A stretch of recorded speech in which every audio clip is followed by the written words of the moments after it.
पूज्याय राघवेन्द्राय सत्यधर्मरताय च भजतां कल्पवृक्षाय नमतां कामधेनवे नमः। ओम श्री गुरुभ्यो नमः। ಹರಃ ಓಂ. ಸಮಸ್ತ ತುಳಸಿ ಬಂಧುಗಳಿಗೆ ಶಿವಸ್ವಾಮಿ ಗುರುಜಿಯ ಅನಂತ ನಮಸ್ಕಾರಗಳು.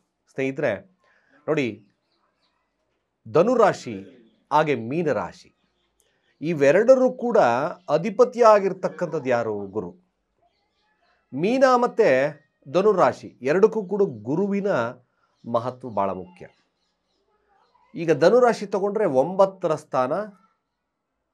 ಈ 9ರ ಸ್ಥಾನದಲ್ಲಿ ಮೀನರಾಶಿಯವರು ವಿಶೇಷವಾಗಿ ಜ್ಞಾನವಂತರಾಗಿರ್ತಕ್ಕಂಥವ್ರಿದ್ದಾರೆ.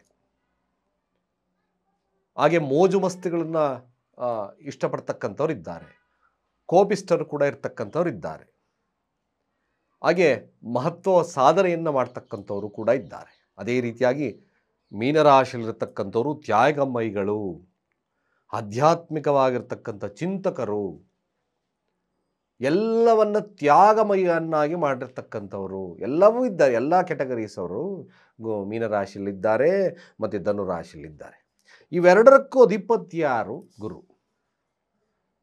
ಇಲ್ಲಿ ಮೀನ ಆಗ ಧನು, ಗುರುವಿನ ಅಂಶ ಎಲ್ಲಿ ಇದೆ ಸ್ಥಾನದಲ್ಲಿ, ಗುರು ಬಲವಿದೆಯೋ, ಗುರು ಬಲವಿಲ್ಲವೋ, ಅಥವಾ ಲಗ್ನದಲ್ಲಿದೆಯೋ, ಮೂಲ ತ್ರಿಕೋಣದಲ್ಲಿದೆಯೋ, ಕ್ರೂರ ಗ್ರಹಗಳ ಸಂಯೋಗವಿದೆಯೋ, ಯಾವ ರೀತಿ ಇದ್ದಾನೆ ಗುರು, ಗುರು ವಕ್ರನಾಗಿದ್ದಾನೋ, ಅಶುಭನಾಗಿದ್ದಾನೋ, ಇವೆಲ್ಲದರ ಆಧಾರದ ಮೇಲೆ ರಾಶಿಯ ತತ್ವ, ಲಗ್ನದ ತತ್ವ ಇರ್ತದೆ. ಲಗ್ನಾಧಿಪತಿ is in the placement is very good. ಖಂಡಿತವಾಗಿ ನೋಡ್ಕೋಬೇಕಾಗುತ್ತೆ. ರಾಶಿ ಲಗ್ನ which ever it may be talking. ನನ್ನ ಗುರುಗಳೇ, ನನ್ನ ಮೇಷ ಲಗ್ನ, ಧನುರಾಶಿ ಯಾವ್ದು ತಗೊಳ್ಳಿ? ಯು ಟೇಕ್ ಮೇಷರ ಲಗ್ನ ತಗೊಳ್ಳಿ. ಅದನ್ನು ನಾನು ಎಲ್ಲದೂ ಹೇಳಿದ್ದೇನೆ. ಗೊತ್ತಿಲ್ಲ ಗುರುಗಳೇ ಅಂತಕ್ಕಂಥವ್ರು ಅಟ್ಲೀಸ್ಟ್ ನಿಮಗೆ ರಾಶಿ ಗೊತ್ತು, ನನಗೆ ಲಗ್ನ ಗೊತ್ತಿಲ್ಲ ಗುರುಗಳೇ, ಅಫ್ಕೋರ್ಸ್ ನೀವು ತೊಗೊಳ್ತಕ್ಕಂಥದ್ದು ಧನುರಾಶಿ ನೋಡ್ಕೊಳ್ಳಿ. ಲಗ್ನನೂ ಲಗ್ನ ಆಗಿತ್ತಾ? No problem. ಮೀನರಾಶಿ ಮೀನ ಲಗ್ನ, ಲಗ್ನಾಧಿಪತಿ ಆಧಾರದ ಮೇಲೆ ಇವನ ಕೆಲಸ ಕಾರ್ಯಗಳು ಹೇಗಿರುತ್ತೆ, ನಡೆನುಡಿಗಳು ಹೇಗಿರ್ತಕ್ಕಂಥಿರುತ್ತೆ, ಆರೋಗ್ಯ ಹೇಗಿರ್ತಕ್ಕಂಥಿರುತ್ತೆ, ಮನುಷ್ಯ ಹೇಗಿರ್ತಕ್ಕಂಥಿರುತ್ತೆ, ಜೀವನದ ಗುರಿ ಏನು, ಲಗ್ನಾಧಿಪತಿ ಈಸ್ ಮೋರ್ ಇಂಪಾರ್ಟೆಂಟ್. ಆ ಶುಭವನ್ನು ಮಾಡ್ಕೋಬೇಕು. ಗುರು ಇನ್ನೂ ಶುಭ ಬೇಕು ನನಗೆ. ಅದಕ್ಕೆ ಲಗ್ನಾಧಿಪತಿ ಅಂದರೆ ರಾಶಿಯಾಧಿಪತಿ ಲಗ್ನಾಧಿಪತಿ ಆಗಿರ್ತಕ್ಕಂಥದ್ದು ಗುರು ಆಗಿರೋದ್ರಿಂದ ಯೂಶಲಿ ನಮ್ಮ ಮನೆಯ ಯಜಮಾನನನ್ನು ನಾವು ಸರಿ ಮಾಡಿಕೊಂಡಿದ್ದೆ ಆದಲ್ಲಿ ಯೂಶಲಿ ಇನ್ನು ಮಿಕ್ಕ ಕಾರ್ಯಗಳು ಸರಾಗವಾಗಿ ನಡೀತದೆ. ಹೌದಲ್ವೋ? ಮೂಲತಃ ಧನುರ್ ಹಾಗೆ ಮೀನ ಗುರುವಿನ ಆಶೀರ್ವಾದವನ್ನು ಸಿಗ್ತಕ್ಕಂಥ ರಾಶಿಗಳು ಕೂಡ. ಅದರಲ್ಲಿ ಒಳ್ಳೆಯವರು ಕೆಟ್ಟರು ಅಂತಕ್ಕಂಥದ್ದು ಪ್ರಶ್ನೆ ಇಲ್ಲ. ಯಾಕೆಂದರೆ ನಮಗೆ ಆಧಾರವಾಗಿ ಇಟ್ಕೊಳ್ತಕ್ಕಂಥದ್ದು ಆಯಾ ದಶಾಭುಕ್ತಿಗಳ ಆಧಾರ.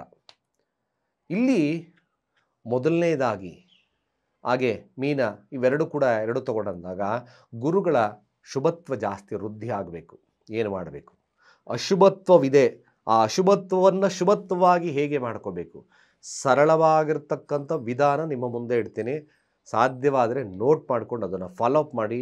ನೀವೇನಾದರೂ ಮೀನ ಹಾಗೆ ಧನುರಾಶಿಯವರಾಗಿದ್ದಲ್ಲಿ ಈ ವಿಡಿಯೋ ಖಂಡಿತ ಮಿಸ್ ಮಾಡ್ಕೋಬೇಡಿ. It's a very very important. ನಾನು ಕೊಡ್ತಾ ಇದ್ದೇನೆ. ಗುರುವನ ಶುಭತ್ವ ಜಾಸ್ತಿ ಆಗಬೇಕು. ಜಾತಕವನ್ನು ನೋಡ್ಕೊಳ್ಳಿ. ಜಾತಕವನ್ನು ನೋಡಿಕೊಂಡು ಬಲಗೈ ತೋರು ಬೆರಳಿಗೆ ಕನಕ ಪುಷ್ಪ ರಾಗವನ್ನು ಗುರುವಿನ ನಕ್ಷತ್ರ, ಗುರುವಿನ ಓರ ಅಥವಾ ಗುರುವಾರಗಳೊಂದು ಈ ಬೆರಳಿಗೆ ಧಾರಣೆಯನ್ನು ಮಾಡಿಕೊಳ್ಳಿ. ಇದು ವೆರಿ ಇಂಪಾರ್ಟೆಂಟ್. ಸಾಧ್ಯವಾದಷ್ಟು ನೀವು ಹಳದಿ ವಸ್ತ್ರಧಾರಣೆಯನ್ನು ಮಾಡ್ಕೊಳ್ತಕ್ಕಂಥದ್ದು ಭಾಳ ಮುಖ್ಯವಾಗ್ತದೆ. ಹಾಗೆ ಗುರುವಾರಗಳೊಂದು ಅಥವಾ ಗುರುವಿನ ನಕ್ಷತ್ರದೊಂದು ಪ್ರಾರಂಭವನ್ನು ಮಾಡಿ 108 ದಿನಗಳವರೆಗೆ ಸಾಧ್ಯವಾದರೆ ನೀವು ಅನುಕೂಲಸ್ಥರಾಗಿದ್ದಾರೆ. ನಾವು ಭಾಗರ್ಭ ಶ್ರೀಮಂತರು.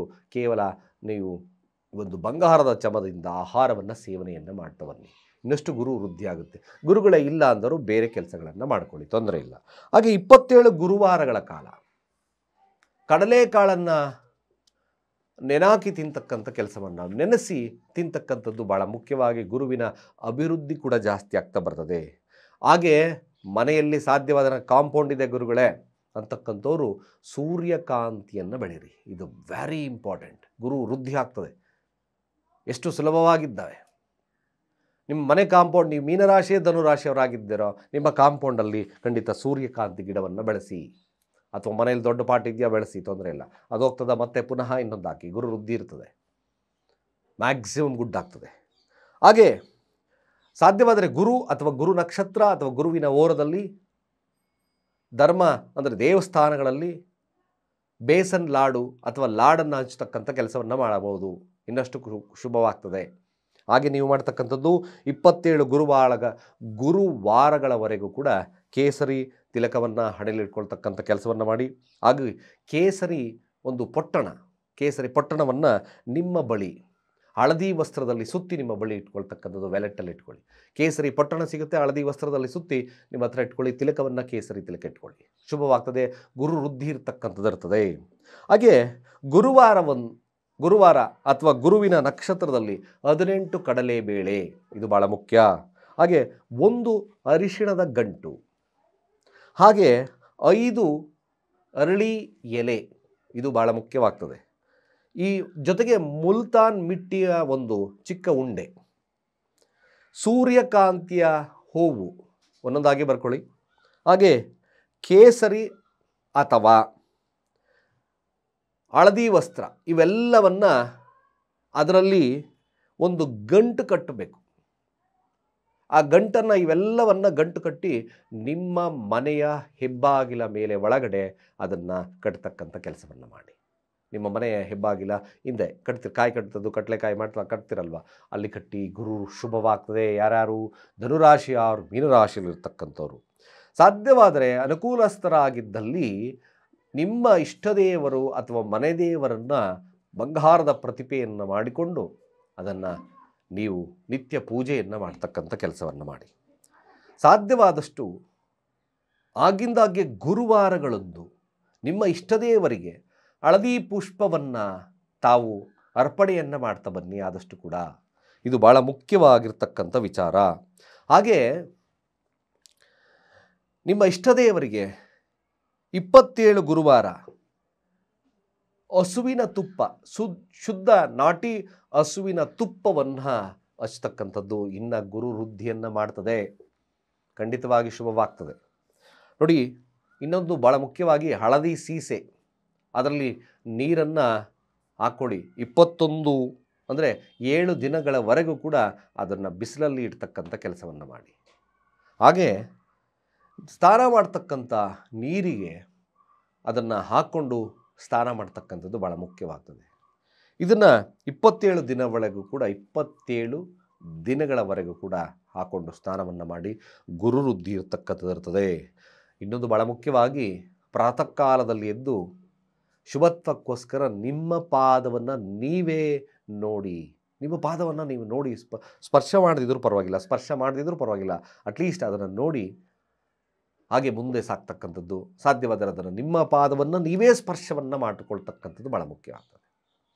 ಗುರು ವೃದ್ಧಿ ಇರತಕ್ಕಂಥಿರುತ್ತೆ. ಹಾಗೆ ತಲೆದಿಂಬತ್ರ ಅರಿಶಿಣದ ಗಂಟು, 5 ಅರಳಿ ಎಲೆ, 27 ಗುರುವಾರದವರೆಗೂ ಅದನ್ನು ಅಲ್ಲೇ ಇಟ್ಕೊಂಡು ತದನಂತರ ಅದನ್ನು ನೀರಲ್ಲಿ ವಿಸರ್ಜನೆಯನ್ನು ಮಾಡ್ತಕ್ಕಂಥ ಕೆಲಸವನ್ನು ಮಾಡಿ.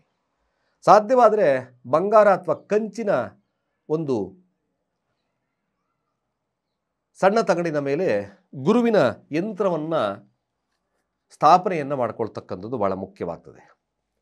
ಸಾಧ್ಯವಾದಷ್ಟು ನಿಮ್ಮ ಇಷ್ಟದೇವತೆಗೆ ಗುರುವಾರಗಳೊಂದು ಅಂದರೆ 27 ಗುರುವಾರಗಳು ಮಲ್ಲಿಗೆ ಅಥವಾ ಕಮಲದ ಪುಷ್ಪವನ್ನು ಅರ್ಪಣೆಯನ್ನು ಮಾಡ್ತಕ್ಕಂಥದ್ದು ಗುರುವಿನ ಶುಭತ್ವ ವೃದ್ಧಿ ಆಗ್ತಕ್ಕಂಥದ್ದು ಇರ್ತದೆ. ಹಾಗೆ 7 ಎಳೆಗಳ ಹಳದಿ ದಾರವನ್ನು ತಗೊಳ್ಳಿ. 7 ಎಳೆ ಇರಬೇಕು, ಅದರಲ್ಲಿ ಹಳದಿ ದಾರ ಇರಬೇಕು. 7 ಗಂಟುಗಳನ್ನು ಹಾಕಿ, ಅದಕ್ಕೆ 7 ಗಂಟುಗಳನ್ನು ಹಾಕ್ತಕ್ಕಂಥದ್ದು ಭಾಳ ಮುಖ್ಯ. ಗುರುವಾರ ಅಥವಾ ಗುರುವಿನ ನಕ್ಷತ್ರ ಇರ್ತಕ್ಕಂಥ ಪುನರ್ವಸು ಈ ನಕ್ಷತ್ರಗಳಲ್ಲಿ, ಹಾಗೆ ಪೂರ್ವ ಭಾದ್ರಪದ ಈ ನಕ್ಷತ್ರಗಳಲ್ಲಿ ಸಾಧ್ಯವಾದಷ್ಟು ಕೂಡ ನೀವು ವಿಶಾಖ ನಕ್ಷತ್ರ ಈ ನಕ್ಷತ್ರಗಳಲ್ಲಿ ಅದನ್ನು ಬಲರೆಟ್ಟೆಗೆ ಕಟ್ಕೋಬೇಕು. 7 ಸುತ್ತಿನ ಅಂದರೆ 7 ಎಳೆ ಇರ್ತಕ್ಕಂಥದ್ದು ಹಳದಿ ದಾರ, 7 ಗಂಟುಗಳು, ಗುರುವಾರ ಅಥವಾ ಗುರುವಿನ ಹೋರ ಅಥವಾ ಗುರುವಿನ ನಕ್ಷತ್ರ ಇರತಕ್ಕಂಥ ದಿನಗಳಲ್ಲಿ ನಿಮ್ಮ ಬಲರೆಟ್ಟೆಗೆ ಅದನ್ನು ಕಟ್ಕೊಳ್ಳಿ. ಇದು ಕೂಡ ಶುಭತ್ವವನ್ನು ವೃದ್ಧಿಯನ್ನು ಮಾಡ್ತದೆ. ಗುರುಗಳೇ, ನಮಗೆ ಜಾತಕದಲ್ಲಿ ಗುರು ವಕ್ರನಾಗಿದ್ದಾನೆ, ಬಲವಿಲ್ಲ, ಅಷ್ಟಮ ಸ್ಥಾನದಲ್ಲಿದ್ದಾನೆ, ದ್ವಾದಶ ಭಾವದಲ್ಲಿದ್ದಾನೆ, ಷಷ್ಠ ಭಾವದಲ್ಲಿದ್ದಾನೆ, ಇವೆಲ್ಲ ಕೂಡ ಗುರುವಿನ ಅಶುಭತ್ವವನ್ನು ಕೊಡ್ತದೆ. ಕ್ರೂರಗ್ರಹಗಳ ಸಂಯೋಗ ನೀಚನಾದಾಗ ಗುರುವಿನ ಅಶುಭವನ್ನು ಶುಭವನ್ನಾಗಿ ಹೇಗೆ ಮಾಡಿಕೊಳ್ಳೋದು? ಭಾಳ ವಿಶೇಷವಾಗಿರ್ತಕ್ಕಂಥದ್ದು. ನೋಡಿ, ಗುರು ಯಂತ್ರವನ್ನು ಸ್ಥಾಪನೆಯನ್ನು ಮಾಡ್ಕೋಬೇಕು. ಗುರು ಯಂತ್ರವನ್ನು ಸ್ಥಾಪನೆಯನ್ನು ಮಾಡಿಕೊಂಡು ಗುರುವಾರಗಳಂದು ಗುರುವಿನ ಹೋರಗಳಲ್ಲಿ ಪ್ರಾರಂಭವನ್ನು ಮಾಡ್ಕೊಳ್ಳಿ. ಓಂ ಗ್ರಾಂ ಗ್ರೀಂ ಗ್ರೌಂ ಸಹ ಗುರವೇ ನಮಃ. ಓಂ ಗ್ರಾಂ ಗ್ರೀಂ ಗ್ರೌಂ ಸಹ ಗುರವೇ ನಮಃ ಮಂತ್ರವನ್ನು ಪಠನೆ ಮಾಡಿ, ಹಳದಿ ಅಕ್ಷತೆ, ಹಳದಿ ಪುಷ್ಪಗಳಿಂದ ಅರ್ಚನೆಯನ್ನು ಮಾಡಿ ಆ ಯಂತ್ರಕ್ಕೆ. ಖಂಡಿತವಾಗಿ ನಿಮಗೆ ಗುರು ಅಶುಭತ್ವವಾಗಿ ಗುರುವಿನ ಬಲ ಜಾಸ್ತಿ ಆಗ್ತಾ ಬರ್ತದೆ. ಹಾಗೆ 27 ಗುರುವಾರಗಳು ದೇವಸ್ಥಾನಗಳಲ್ಲಿ ಬೂಂದಿಯನ್ನು ಹಂಚತಕ್ಕಂಥದ್ದು ಭಾಳ ಮುಖ್ಯ ಆಗುತ್ತೆ. ಯಾರು ಗುರುವಿನ ಸಮಸ್ಯೆ ಇದ್ದಾರೋ ಖಂಡಿತವಾಗಿ ಗುರು ಹಿರಿಯರು ಹಾಗೆ ಗುರುಗಳನ್ನು ನಿಂದನೆ ಮಾಡ್ತಕ್ಕಂಥದ್ದು ಮಹಾಪಾಪಕ್ಕೆ ಗುರಿಯಾಗ್ತದೆ. ಖಂಡಿತವಾಗಿ ಅವರನ್ನು ಭಾಳ ಭಕ್ತಿಯಿಂದ ಕಾಣ್ತಕ್ಕಂಥದ್ದು ಭಾಳ ಮುಖ್ಯವಾಗ್ತದೆ. ಹಾಗೆ 6 ಎಳೆಗಳುಳ್ಳ ನೂಲನ್ನು ತಗೊಳ್ಳಿ. ಜೊತೆಗೆ 27 ಗುರುವಾರ ಗುರುವಿನ ಹೋರ ಅಥವಾ ಗುರುವಿನ ನಕ್ಷತ್ರ ಹರಳಿ ಮರಕ್ಕೆ ಅದನ್ನು ಸುತ್ತತಕ್ಕಂಥ ಕೆಲಸವನ್ನು ಮಾಡಬೇಕು. ಜೊತೆಗೆ ಕೇಸರಿ ತಿಲಕವನ್ನು ಇಟ್ಕೋಬೇಕು. ನೋಡು, 6 ಎಳೆ ಇರಬೇಕು ನೂಲಿನಲ್ಲಿ, ಹಳದಿ ನೂಲಾದರೂ ಪರವಾಗಿಲ್ಲ. ಅದನ್ನು 27 ಗುರುವಾರ ಅಥವಾ ಗುರುವಿನ ಹೋರ ಅಥವಾ ಗುರುವಿನ ನಕ್ಷತ್ರ ಹರಳಿ ಮರಕ್ಕೆ ಸುತ್ತಿ ಪ್ರದಕ್ಷಿಣೆಯನ್ನು ಮಾಡ್ತಕ್ಕಂಥದ್ದು. 27 ಪ್ರದಕ್ಷಿಣೆ ಹಾಕಬೇಕಾದ್ರೆ 27 ಹಾಕಬೇಕು. ಸುತ್ತಿ ಪ್ರದಕ್ಷಿಣೆಯನ್ನು ಮಾಡಿ ಕೇಸರಿ ತಿಲಕವನ್ನು ಹಣೆಯಲ್ಲಿಟ್ಕೊಳ್ಳಿ. ಅಶುಭತ್ವವಾಗಿ ವೃದ್ಧಿ ಆಗುತ್ತೆ.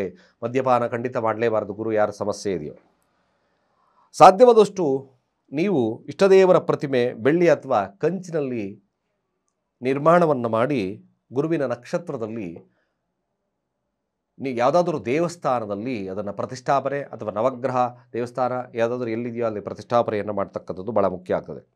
ಹಾಗೆ 5 ಹಳದಿ ಪುಷ್ಪಗಳು ಗುರುವಿನ ಹೋರದಲ್ಲಿ ನಿರ್ಜನ ಪ್ರದೇಶದಲ್ಲಿ ಅದನ್ನು ಹೂತಾಕ್ತಕ್ಕಂಥ ಕೆಲಸವನ್ನು ಮಾಡಿ. ಭಾಳ ವಿಶೇಷವಾಗಿರ್ತಕ್ಕಂಥ ಫಲವೃದ್ಧಿ. ಅದೇ ರೀತಿಯಾಗಿ ಗುರುವಾರ ಅಥವಾ ಗುರುವಿನ ನಕ್ಷತ್ರದಲ್ಲಿ 18 ಕಡಲೆಬೇಳೆ, ಅರಿಶಿಣದ ಗಂಟು, ಅರಳಿ ವೃಕ್ಷ, 5 ಎಲೆ, ಮುಲ್ತಾನ್ ಮಿಟ್ಟಿ, 1 ಸೂರ್ಯಕಾಂತಿಯ ಪುಷ್ಪ ಮತ್ತು ಕೇಸರಿ ಇವನ್ನು ಹಳದಿ ವಸ್ತ್ರಗಳಲ್ಲಿ ಕಟ್ಟಿ, ಅದೇ ರೀತಿಯಾಗಿ ನೀವು ಅಶುಭತ್ವವಿದ್ದಾಗ, ಶುಭತ್ವ ಇದ್ದಾಗ ನಿಮ್ಮ ಮನೆಯ ಮೇಲೆ ಕಟ್ಟಿ, ಅಶುಭತ್ವವಿದ್ದಾಗ ಅದನ್ನು ನೀರಲ್ಲಿ ವಿಸರ್ಜನೆಯನ್ನು ಮಾಡಿ. ಇದು ಭಾಳ ಮುಖ್ಯವಾಗಿರ್ತಕ್ಕಂಥದ್ದು. ಆಗಿಂದಾಗೆ ಇದನ್ನು ಮಾಡ್ತಕ್ಕಂಥ ಕೆಲಸ ಮಾಡಿ. ಒಂದು ಸತಿ ಮಾಡಿದೆ ಗುರುಗಳೇ, ನೆವರ್. ಆಗಿಂದಾಗೆ ಇವೆಲ್ಲ ಮಾಡಬೇಕು. ಹಾಗೆ ಸಾಧ್ಯವಾದಷ್ಟು ಅಂದರೆ ನೀವು ದೇವಸ್ಥಾನಗಳಲ್ಲಿ 27 ಗುರುವಾರ ತುಪ್ಪದ ದೀಪದ ಆರಾಧನೆಯನ್ನು ಮಾಡ್ತಕ್ಕಂಥ ಕೆಲಸವನ್ನು ಮಾಡಿ. ಖಂಡಿತವಾಗಿ ಭಾಳ ವಿಶೇಷವಾಗಿರ್ತಕ್ಕಂಥ ಫಲ ಲಭ್ಯ ಆಗ್ತದೆ. ಹಳದಿ ವಸ್ತ್ರ ಧಾರಣೆಯನ್ನು ಮಾಡ್ಕೋಬೇಡಿ. ಹಳದಿ ವಸ್ತ್ರವನ್ನು ದಾನವಾಗಿ ಪಡಿಬೇಡಿ. ಹಳದಿ ವಸ್ತ್ರವನ್ನು ಆದಷ್ಟು ಕೂಡ ನೀವು ದಾನವನ್ನು ಮಾಡ್ತಕ್ಕಂಥದ್ದು ಕೆಲಸ ಮಾಡಿ. ಯಾರಿಗೆ ಗುರು ವಕ್ರನಾಗಿದ್ದಾನೋ, ಅಶುಭತ್ವವಿದೆಯೋ 21 ತೆಂಗಿನಕಾಯಿಯನ್ನು ಗುರುವಾರಗಳಂದು ಅಥವಾ ನಿಮ್ಮ ಮನೆ ದೇವರು ಹತ್ತಿರದಲ್ಲಿರ್ತಕ್ಕಂಥ ದೇವಸ್ಥಾನಗಳಿಗೆ ಅಲ್ಲಿ ಅರ್ಪಣೆಯನ್ನು ಮಾಡ್ತಕ್ಕಂಥ ಕೆಲಸವನ್ನು ಮಾಡಿ. ಖಂಡಿತವಾಗಿ ಮೀನರಾಶಿ ಧನುರಾಶಿಯವರಿಗೆ ಆ ಜಾತಕಗಳನ್ನು ನೋಡ್ಕೊಳ್ಳಿ, ಗುರುವಿನ ಸ್ಥಾನವನ್ನು ನೋಡ್ಕೊಳ್ಳಿ. ಶುಭತ್ವವಿದ್ಯೋ ವೃದ್ಧಿಯನ್ನು ಮಾಡ್ಕೊಳ್ತಕ್ಕಂಥ ಕೆಲಸವನ್ನು ಮಾಡಿ. ಶುಭ ನಿಮಗೆ ಖಂಡಿತವಾಗಿ ಗುರುವಿನ ಆಶೀರ್ವಾದ ಸಿಗುತ್ತೆ. ನಿಮ್ಮ ಜೀವನದ ಗುರಿಯನ್ನು ತಲುಪಲಿಕ್ಕೋಸ್ಕರ ಈ ಸರಳ ವಿಧಾನಗಳು ನಿಮಗೆ ಶುಭವನ್ನು ತರುತ್ತೆ. ಖಂಡಿತವಾಗಿ ನೋಡಿ ಸ್ನೇಹಿತರೆ, ಇವೆಲ್ಲ ಭಾಳ ಅತ್ಯಂತ ಸರಳವಾಗಿರ್ತಕ್ಕಂಥ ವಿಧಾನಗಳು. ಅನುಸರಣೆಯನ್ನು ಮಾಡ್ಕೊಳ್ಳಿ. ನಾವು ಯಾವಾಗ ಇತ್ತಲ ಗಿಡ ಮದ್ದಲ್ಲ ಅಂತಕ್ಕಂಥದ್ದು ಸುಮ್ಮನೆ ಏನೋ ಹೋಗಿ ಪೂಜೆ ಹೋಮ ಹವನಾದಿಗಳನ್ನು ಮಾಡತಕ್ಕಂಥದ್ದು ಇದು ಕೇವಲ ನಿಯಮಿತಕ್ಕೋಸ್ಕರ, ಅನಿಯಮಿತಕ್ಕಲ್ಲ. ಇದು life long, it's given an infinite ವ್ಯಾಲ್ಯೂಸನ್ನು ಕೊಡುತ್ತೆ. ಖಂಡಿತವಾಗಿ ಯಾರು ನಮ್ಮ ಚಾನಲಿನ ಸಬ್ಸ್ಕ್ರೈಬ್ ಆಗಿಲ್ಲ, ಸಬ್ಸ್ಕ್ರೈಬ್ ಆಗಿ ನಿಮ್ಮ ಅನಿಸಿಕೆ ಅಭಿಪ್ರಾಯವನ್ನು ಕಾಮೆಂಟ್ ಮಾಡಿ ಅಂತ ಹೇಳ್ತಾ, ಸರ್ವೇ ಜನ ಸುಖಿನೋ ಭವಂತು.